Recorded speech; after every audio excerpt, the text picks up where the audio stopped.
Unfortunately, some of the translators got really excited, and this is about 70 years ago, and they used the word slaughter. That's not very good. That was not a good choice of words. Because today, people, when you say slaughter, they think you're going to do like the biha on somebody. Especially when they're talking about Muslims are cutting off heads and all the rest of it. It's scary. What kind of religion do you have? And I understand their trepidation. I had the same problem. This affected me the same way. But then I came to know that this is not Islam. It has nothing to do with Islam, as we're going to see in a minute. For those 10 or 13 years that the Muslims were enduring a lot of oppression from their own relatives and families, their own tribes, who were coming up against them and attacking them and abusing them even physically. They were not responding back any more than just simple self-defense. They never organized any kind of a combat against them. Now underline this word, combat. Did you hear me? Combat. I want you to use that word when you're talking, because we're going to come back to it. Okay? Now, what happened was, after the Muslims had been put out, they had sanctions against them. They were outside of their territory. Nobody could go out to where they were. I forget what you exiled. Like exiled out of their own property, put out, left to die out in the valley for a couple of years. Long time. They made a migration to Medina. And when they were there, then they became reinforced. And then a verse comes. Okay? But it tells them to go make Hajj. Go read it. It's in Surah Baqarah 189. Telling about Hajj, that the months are known to you. The moon, the months, this is what you go by, lunar calendar. This is time for your Hajj. That's what it says. Unless somebody changed it. They didn't change it in 1400 years. I'll just check it right now. I can remember the Bibles that I used to pick up when I was preaching. I would pick one up and I'd go, oh, set it down, pick up another one. This is the wrong one. There's a beautiful thing about Arabic and the Quran. It doesn't change. Yeah, here's what it says. They ask you, Muhammad, about the new moons. Say, these are signs to mark the first periods of time for mankind and for the pilgrimage, the Hajj.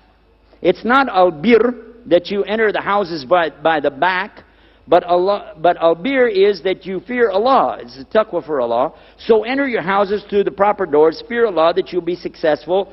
Wa katilu. The word is wa. What is wa? That's and. Nobody begins a sentence with and. You ever have me walk up and you say, and the bus shall be here in about... No, they don't say and. They say the bus will be here. Huh? Or they'll say, when will the bus be? But and when will the bus be here? Nobody talks like that. So likewise, Allah didn't talk like this. He doesn't say just wa, unless it's like wal asr. In that case, it's a swearing by something. But it says, wa katilu fi sabilillah. So do qital for the sake of Allah. I'm going to leave it in Arabic for you for a minute. Now I want you to think about it. Those who do qital to you, but don't transgress the limits. What did I tell you earlier? Islam is about rights and limits. Rights, yes, but limits. And here it comes. Don't transgress the limits. And do katilu, do qital to them wherever you find them, and turn them out from wherever they turned you out. And al-fitna is worse than qital. And don't do qital with them at the Masjid al-Haram, the place of making the pilgrimage, unless they first attack you there. But if they qital you, then qital them. Such is the payback for the disbelievers. But if they cease, then Allah is all forgiving, most merciful.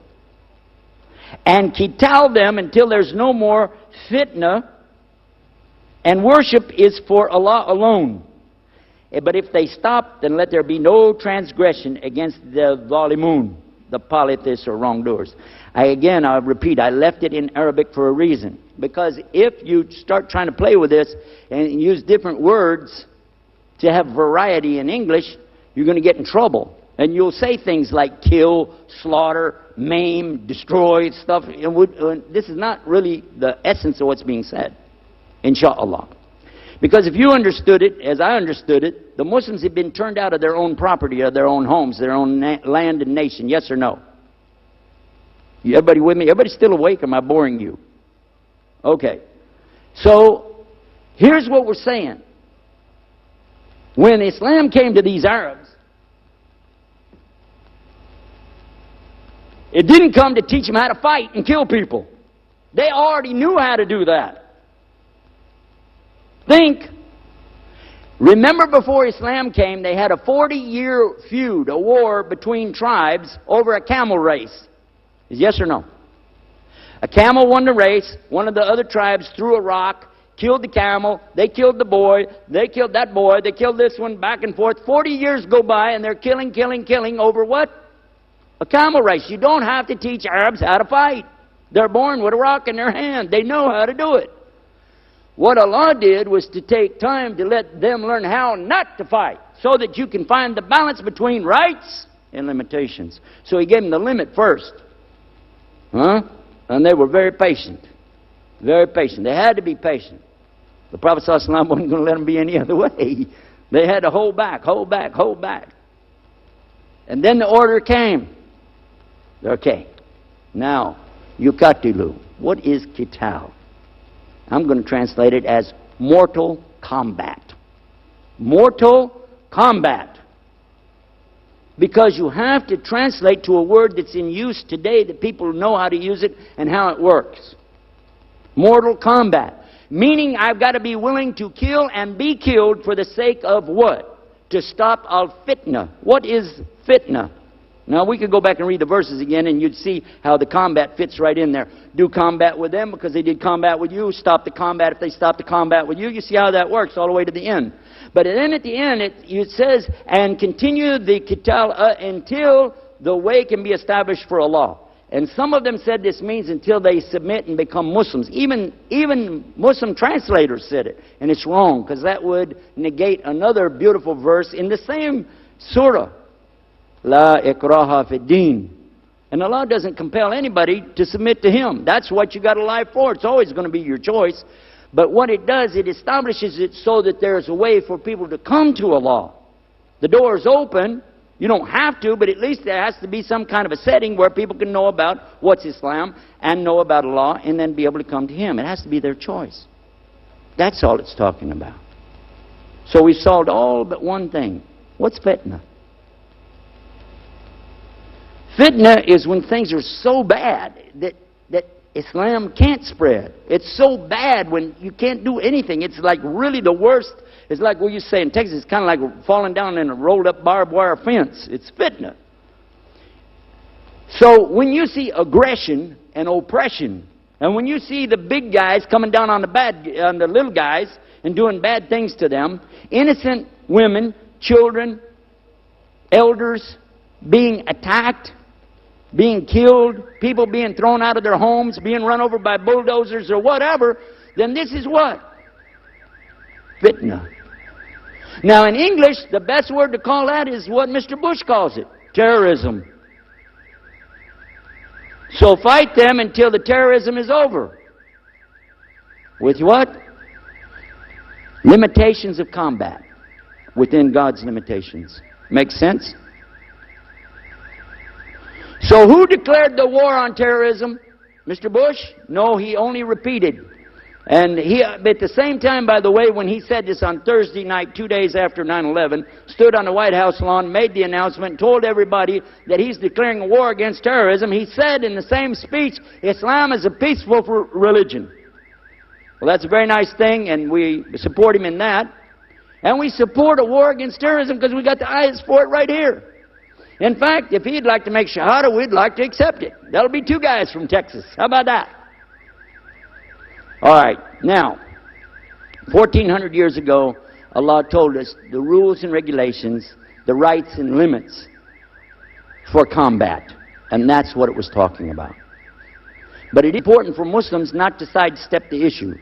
Don't say Islam is peace.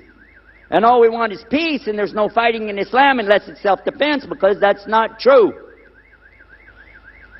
Just as Mr. Bush ordered the people to go into Afghanistan because he wanted to preempt anything that could happen there. He went into Iraq and preempt anything that could go into there. And he gave a good example, so when people want to know what happened at the wells of Badr, ask Mr. Bush. He's an expert on this subject. preemptive. So, combat terrorism. So, Islam is the answer for terrorism. You get out of line, there's a rule. Because you have rights, but I have rights too. And so does every other person. Of the 7 billion human beings on this earth, every single one of them has rights. And Allah is the creator of all of them. And He wants all of them to have their rights.